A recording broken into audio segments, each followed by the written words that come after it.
தமிழக அரசு, மாவட்ட நிர்வாகம் மற்றும் பின்னல் புக் டிரஸ்ட் சார்பில் 21வது புத்தக திருவிழா காங்கேயம் சாலையில் உள்ள தனியார் மைதானத்தில் கோலாகலமாக தொடங்கியது. தமிழ் வளர்ச்சி மற்றும் செய்தித்துறை அமைச்சர் சாமிநாதன், மனிதவள மேம்பாட்டுத்துறை அமைச்சர் கயல்விழி செல்வராஜ் ஆகியோர் நாடாவெட்டி திருவிழாவினை தொடங்கி வைத்தனர். 60 பதிப்பகங்களின் 140 அரங்குகள், முன்னாள் முதல்வர் கலைஞரின் படைப்புகள், அம்பேத்கர் வாழ்க்கை வரலாறு, கலை, இலக்கியம், தகவல் தொழில்நுட்பம், சுய முன்னேற்றம் உள்ளிட்ட 1000க்கும் மேற்பட்ட தலைப்புகளில் நூல்கள், தமிழர் பண்டைய நாகரீகம், கட்டிடக்கலை மற்றும் வீரத்தை உணர்த்தும் சிந்துவெளி நாகரீக சிறப்பு அரங்கம் ஆகியவை புத்தக காட்சியின் சிறப்பம்சங்கள். விழாவில் அமைச்சர் சாமிநாதன் பேசுகையில், புத்தகம் படிக்க படிக்க நம்முடைய வாழ்க்கை மேம்படுகிறது. இன்றைக்கு பல்வேறு சூழ்நிலையில் படிக்கிற பழக்கம் குறைந்து கொண்டே போகிறது என்றுதான் சொல்ல வேண்டும். காரணம், தகவல் தொடர்பு சாதனங்கள் இன்றைக்கு அதிகம் வந்திருக்கிற இந்த சூழ்நிலையில் அது நம்மை ஆக்கிரமித்து விட்டது என்கிற சொல்லக்கூடிய வகையிலே தான் இன்றைக்கு ஒரு சூழ்நிலை. இயல்பாகவே அதற்குள் நாம் அந்த வலையிலே விழுந்திருக்கக்கூடிய ஒரு சூழ்நிலையாக, அது குறிப்பாக இன்றைக்கு இருக்கக்கூடிய இளைய சமுதாயம் அதில் மூழ்கி இருக்கக்கூடிய ஒரு சூழ்நிலையாக இருக்கிறது. இன்றைக்கு பல்வேறு புத்தகங்கள், சிறப்பான புத்தகங்கள் நம்முடைய வாழ்க்கைக்கு, நம்முடைய நாட்டுக்கு, இன்னும் சொல்லப்போனால் நான் கூட ஒரு புத்தகத்தை தேர்வு செய்து உடல் ஆரோக்கியம் பற்றியான ஒரு புத்தகம்.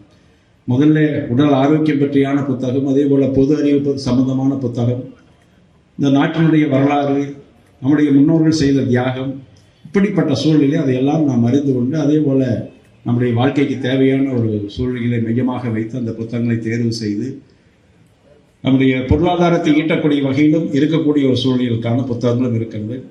இப்படி பல்வேறு புத்தகங்கள் இங்கே சின்ன சின்ன கிராமங்களிலிருந்து இன்றைக்கு எழுதிய புத்தகங்கள் தான் சாகித்ய அகாடமி விருது வரை பெற்றிருக்கின்றது. நம்முடைய பக்கத்தில் இருக்கக்கூடிய காங்கேயம் தாலுக்காவில் இருக்கக்கூடிய, இன்னும் சொல்லப்போனால் காங்கேயம் தொகுதிக்கு இருக்கக்கூடியவர்களோடு இந்த சமீபத்தில் சாகித்ய அகாடமி விருது பெற்றிருக்கின்றார்கள். அப்படி விருது பெற்றவர்களுக்கு இன்றைக்கு நம்முடைய மாண்புமிகு முதலமைச்சர்கள் முத்தமிழ் கலைஞருடைய வழியில் இன்றைக்கு சிறப்பான ஒரு ஆட்சி நடத்தி கொண்டிருக்கிறார். அவர்களெல்லாம் ஊக்கப்படுத்துகின்ற வகையில், அவர்களுக்கெல்லாம் கனவில்லம் என்கிற வகையில் இன்றைக்கு நம்முடைய வீட்டு வசதி வாரியத்தின் மூலமாக கட்டப்பட்ட வீடுகள் கூட அவர்களுக்கு வழங்குகிற நிகழ்ச்சியோடு சமீபத்தில் அதற்கான பத்திரம் பதிவு செய்து வழங்குகிற நிகழ்ச்சியோடு நடைபெற்றது நீங்கள் எல்லாம் அறிந்திருப்பீர்கள். இப்படி பல்வேறு புத்தகங்கள், நூல்கள் வந்துவிட்டு இருக்கிறது. அதை நாம் படிக்கிறோம் என்கிற சூழ்நிலை வேண்டும். காரணம், இங்கே கூட சாதனையாக இன்றைக்கு படிப்படியாக பதிப்பங்களுடைய எண்ணிக்கையும் அதிகரித்து வருகிறது. அதே நேரத்தில் முன்னணி பதிப்பங்களுடைய ஏறத்தால் 60க்கும் மேற்பட்ட பதிப்பங்கள் இங்கே பங்கேற்கிறது.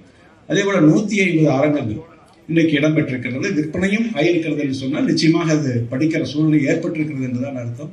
அதே போல நம்முடைய தொழில் ரீதியாக நம்முடைய மாநிலம் இன்றைக்கு அந்நிய செலாவணி ஏறத்தாழ சுமார் 40,000 கோடி ஈட்டக்கூடிய ஒரு மாநகரமாக இருக்கக்கூடிய, மாவட்டமாக இருக்கக்கூடிய இந்த திருப்பூர் மாவட்டம் இன்னைக்கு தொழில் மட்டுமல்ல, படிப்பிலும் நம்முடைய மாணவ செல்வங்கள் பொது தேர்வில், +2 தேர்வில் கடந்த ஆண்டு மாநில அளவில் முதலிடம் பெற்றிருக்கின்றார்கள். அதே போல இன்றைக்கு அவர்களெல்லாம் காரணம், அந்த சூழ்நிலை பாடப்புத்தகங்களை படிக்கக்கூடிய சூழ்நிலை, படிப்படியாக அவர்கள் வெளி உலகத்தை பற்றியும் தெரிந்து கொள்ளக்கூடிய சூழ்நிலை நிச்சயமாக அவர்கள் மத்தியில் ஏற்படும். நம்முடைய மாண்புமிகு முதலமைச்சர் அவர்கள் வாசிப்பு பழக்கத்தை அதிகப்படுத்த வேண்டும் என்றுதான் இன்றைக்கு பள்ளி கல்வியின் மூலமாக அதற்கான நடவடிக்கைகள் எடுக்கப்பட்டு வருகிறார்கள். அது உங்களுக்கு நன்கு தெரியும். அதே நேரத்தில் மாண்புமிகு முத்தமிழறிஞர் ஐயா கலைஞர் அவர்கள் முதலமைச்சராக இருந்து அண்ணா நூற்றாண்டு விழாவை முன்னிட்டு சென்னையில் இன்றைக்கு பல லட்சம் புத்தகங்கள் இருக்கக்கூடிய நம்முடைய ஆராய்ச்சி படிப்புக்கு படிக்கக்கூடியவர்கள், அதே போல இன்றைக்கு UPSC தேர்வு எழுதக்கூடியவர்கள், மாணவர்கள் நம்முடைய புத்தியை தீட்டு என்கிற வகையில தான் சுருக்கமாக அதை சொல்லி நம்முடைய தமிழ் சான்றோர் மத்தியில அந்த பழக்கத்தை எல்லாம் ஏற்படுத்தினார்கள். தந்தை பெரியாரும் சரி, முத்தமிழ் கலைஞர் அவர்கள் அவருடைய வழியிலே தான் அதற்கான முக்கியத்துவத்தை தந்தார்கள். இப்படி பல்வேறு சூழ்நிலையில் இதற்கான முக்கியத்துவம் வந்து கொண்டிருக்கிறது. அதே நேரத்தில் இன்றைக்கு படிக்கிற பழக்கத்தை நம்முடைய மாணவ செல்வங்களிலிருந்து அந்த பழக்கத்தை ஏற்படுத்திக் கொள்ள வேண்டும். அதற்கென்று ஒரு நேரத்தை ஒதுக்க வேண்டும். அதை ஒரு மட்டும் ஒதுக்கினால் நிச்சயமாக வாசிக்கும் பழக்கம் அதிக தங்களையே ஈர்க்கக்கூடிய ஒரு சூழ்நிலை ஏற்பட்டுவிடும் என்பதிலே எல்லளவும் சந்தேகமில்லை என்பதை சொல்லி, பிப்ரவரி 2 வரை நடைபெறும் இந்த திருவிழாவில் மாவட்ட ஆட்சித்தலைவர் கிறிஸ்துராஜ், மாநகராட்சி மேயர் தினேஷ்குமார் உள்ளிட்ட பலர் கலந்து கொண்டனர்.